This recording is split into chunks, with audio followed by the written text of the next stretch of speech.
मध्य रेल्वे मार्गावर आज सकाळी एक मोठा अपघात झाला। मुंब्रा दिवा दरम्यान लोकलमधून 13 जण खाली पडले, त्यातील 4 जणांचा मृत्यू झालाय।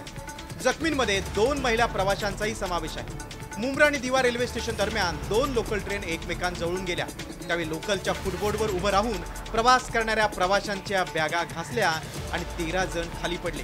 या प्रवाशांना तातडीनं रुग्णवाहिका आणून कळव्यातील रुग्णालयात दाखल करण्यात आलं। यात 4 जणांचा मृत्यू झाला, तर जखमी 9 प्रवाशांवर ठाणे आणि कळव्यात उपचार सुरू आहेत। काही लोकांना ऑपरेशनची गरज लागणार आहे, ते ऑपरेशन देखील या ठिकाणी होईल आणि 4 पेशंट्स